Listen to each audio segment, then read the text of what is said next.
สบายดีทุกคนสบายดีเนาะมื้อนี้ไม่ได้ออกลาเลยมื้อนี้ไม่ได้ออกดงออกป่าเลยสิพามาลาป่ามื้อนี้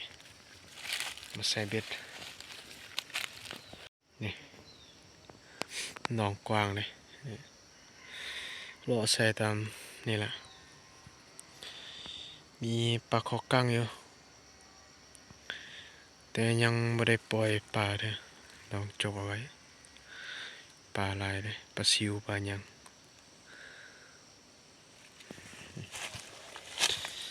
เบ็ดก็เอามาประมาณ16-17ลังนั่นแหละเหยื่อของเรา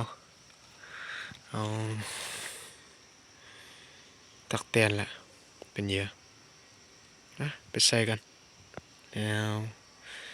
เอาบอลลูนเบิ่งสิไหนบ่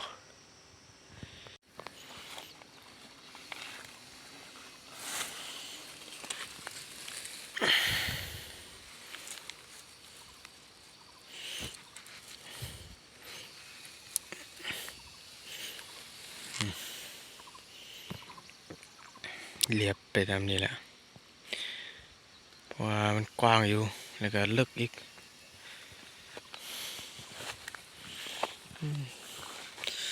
ศอกตักแตนกับบ่ได้ศอกเหยื่อ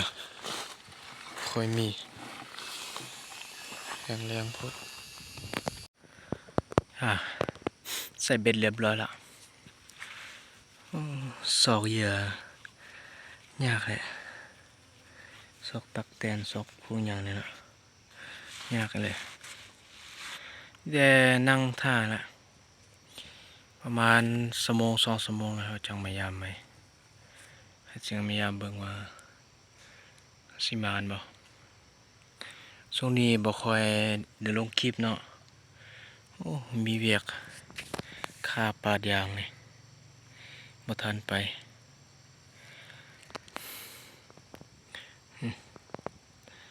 ปลาดยางน้องนี่กว้างเลยใหญ่อะไรจังใดค่อยมาลุ้นเบิ่งตอนไปยามนี่สกลับก่อนไปยามเบ็ดมาเลยนะ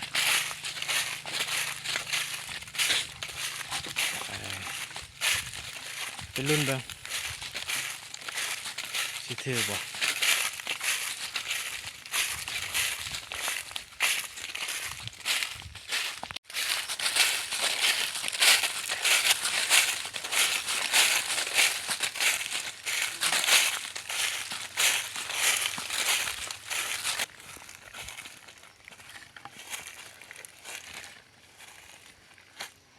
ขั้นแรก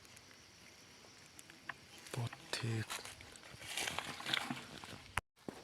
บอกเลี้ยว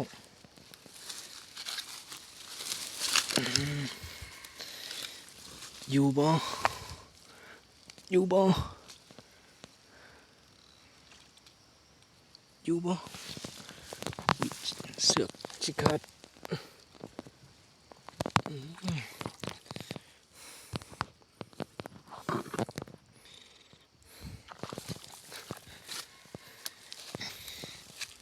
ตัวแรกโอ้ยามจนสิหมดแรงแล้ว คิดว่าสิบ่ถึกแล้ว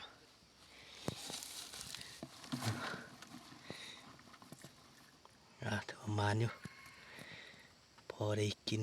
สวยนี่อยู่โอ้ยใส่งามๆเลยปลดเบ็ดก่อนเต็มที่2ทุกคน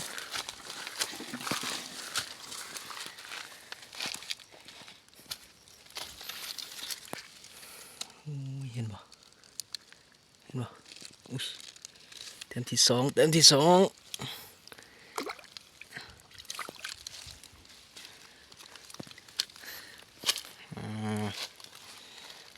แต้มงามๆมื้อนี้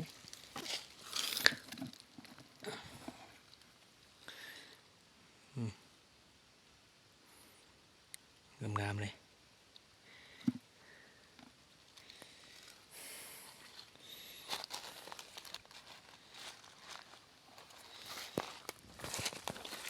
สือกตัวนี้คือว่าเข่งว่ะเข่งว่ะบ่มียัง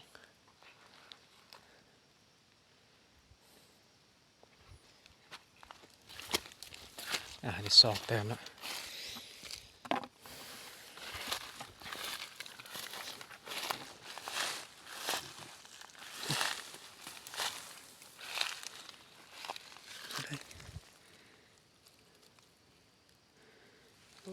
บ่มียัง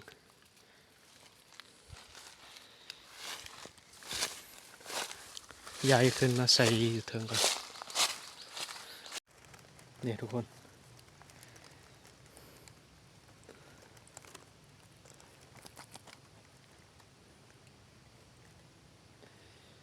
ใส่กำลังงามเลย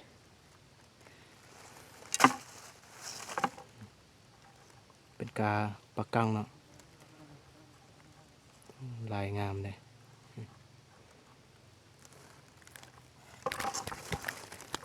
ถือว่ามานอยู่ทุกคนพอได้ปิ้งมือสวยอยู่นะ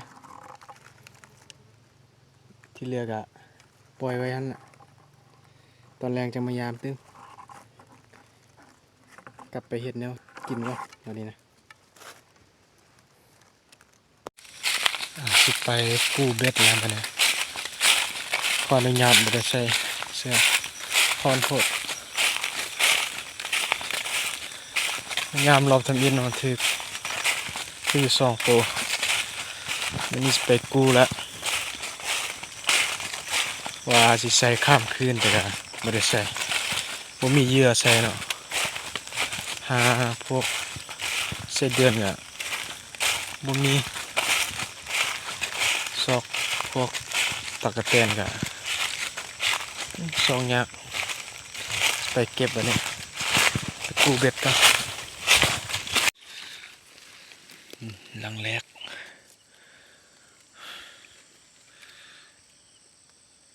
บ่มียังกิน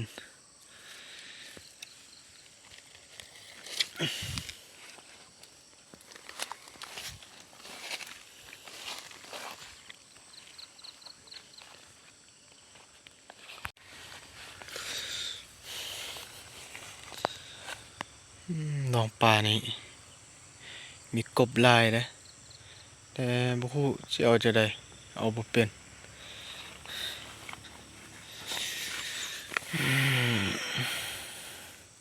มิดสมอย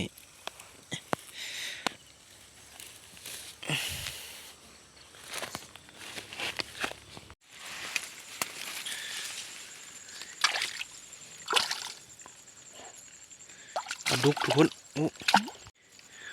ปลาดุกเห็นบ่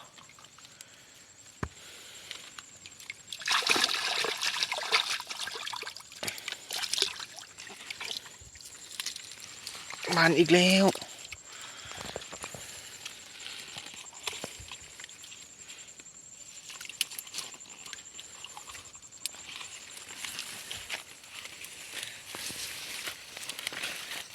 โอ้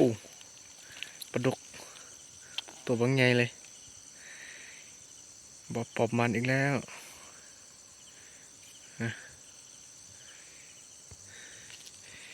ตัวแรกเนาะตัวแรกยามรอบตอนแรกนี่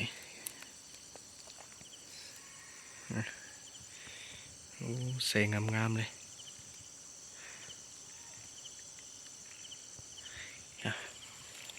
ยังอีกประมาณ5-6 ลังเนาะไปเก็บไปรุ่นนำกันอีก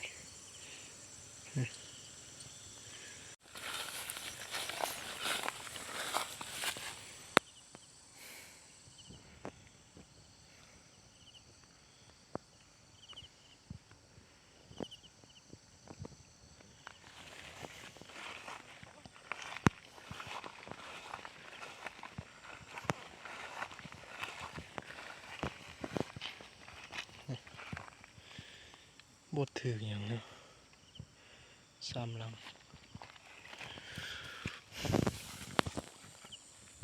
นี่ปลาดุก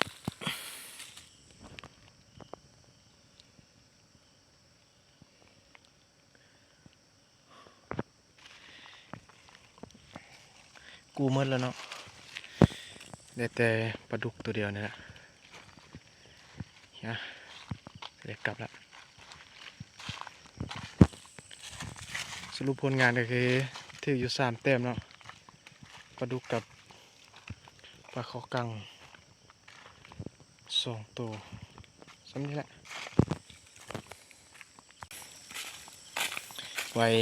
มีโอกาสคอยออกเวลาอยู่ดงอีกเก่าหาเวลาว่างอยู่บ่ค่อยมีปานใดช่วงนี้นี่ละบ่เป็นหยังเนาะ